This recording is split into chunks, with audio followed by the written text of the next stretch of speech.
بسم اللہ الرحمن الرحیم۔ معزز خواتین و حضرات، السلام علیکم ورحمۃ اللہ وبرکاتہ۔ ہر دور میں جو بھی نبی اور رسول تشریف لائے وہ اللہ تعالیٰ کے نازل کردہ احکامات کی عملی تصویر تھے، اور خاص طور پر امام الانبیاء محمد رسول اللہ صلی اللہ علیہ وآلہ وسلم کے تو کیا ہی کہنے۔ آج کی حدیث اس سلسلے کی ایک کڑی ہے کہ اس میں ہمیں کائنات کے امام صلی اللہ علیہ وآلہ وسلم کی عملی زندگی سے اس بات کا ثبوت ملے گا کہ رضاعت کے ساتھ ہر وہ رشتہ حرام ہو جاتا ہے جو نسب کے ساتھ حرام ہوتا ہے۔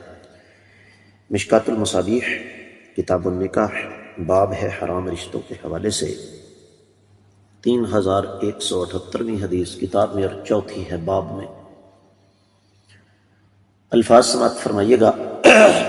وعن علی رضی اللہ عنہ قال یا رسول اللہ صلی اللہ علیہ وسلم حلق فی بنت عمک حمزة فإنها أجمل فتاة في قریش فقال له اما علمت ان حمزة اخی من الرضاعة وان اللہ حرم من الرضاعة ما حرم من النسب، رواہ مسلم۔ معزز خواتین و حضرات، میں آپ کی خدمت میں یہ بات عرض کرتا ہوں کہ یہ حدیث صحیح مسلم کتاب الرضاع اور تیسرا باب ہے رضاعی بھتیجی کی حرمت کے حوالے سے فواد عبد الباقی کی ترتیب کے اعتبار سے 1446ویں، جبکہ عام ترتیب کے اعتبار سے 3581ویں حدیث ہے۔ ترجمے کی طرف بڑھتے ہیں۔ سیدنا علی رضی اللہ تعالیٰ عنہ سید نبی کریم صلی اللہ علیہ وسلم کی خدمت میں حاضر ہو کر یہ عرض کر رہے ہیں کہ آقا، آپ کے چچا سیدنا حمزہ کی بیٹی، کیا آپ اس سے نکاح کرنا چاہیں گے؟ اس لیے کہ وہ قریش کی خوبصورت ترین جوان لڑکی ہے۔ آپ نے فرمایا، کیا تمہیں پتہ نہیں کہ سیدنا حمزہ میرے رضاعی بھائی ہیں، اور اللہ نے رضاعت سے وہ رشتے حرام کر دیے جو نسب سے حرام ہیں۔ معزز خواتین و حضرات، جب ہم کائنات کے امام صلی اللہ علیہ وآلہ وسلم کی مبارک زندگی کا جائزہ لیتے ہیں تو ہمارے عام آدمی کے ذہن میں یہی ہے کہ آپ علیہ السلام کو اکیلی سیدہ حلیمہ سعدیہ نے دودھ پلایا تھا۔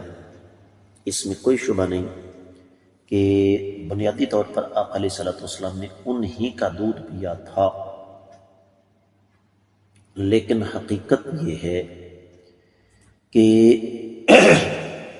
نبی کریم صلی اللہ علیہ وسلم کی جو دائیاں تھی وہ ایک سے زیادہ تھی، اور ان میں سے ایک نام ثوبیہ کا بھی ہے۔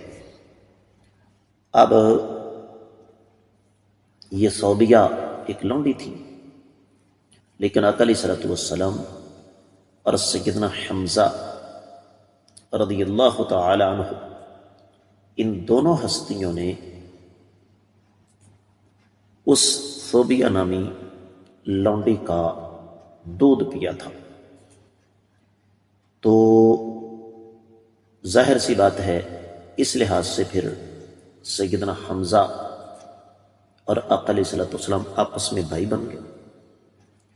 تو اس وجہ سے جب آقا علیہ السلام کے سامنے یہ بات آ گئی تو نبی رحمت صلی اللہ علیہ وآلہ وسلم نے واضح طور پر فرمایا کہ وہ تو میری بھتیجی لگتی ہے، سیدنا حمزہ رضی اللہ تعالیٰ عنہ کی بیٹی ہے، میں اس کے ساتھ نکاح کیسے کر سکتا ہوں؟ تو پتہ یہ چلا کہ رضاعت کے ساتھ وہ تمام رشتے حرام ہو جاتے ہیں جو کہ نسب کے ساتھ حرام ہوتے ہیں۔ اس کے ساتھ ہی اس حدیث مبارکہ کا سبق بھی مکمل ہوتا ہے۔ آپ لوگوں سے گزارش ہے کہ اس بات کو صدقہ جاریہ سمجھ کر زیادہ سے زیادہ آگے نشر کریں، چینل کو سبسکرائب کریں، ساتھ لگے گھنٹی کے بٹن کو دبائیں تاکہ تازہ ترین اسباق آپ کو بر وقت ملتے رہیں۔ کامنٹ سیکشن میں آپ کے قیمتی خیالات کا انتظار کروں گا۔ آج کے سبق سے اجازت چاہوں گا۔ السلام علیکم ورحمۃ اللہ وبرکاتہ۔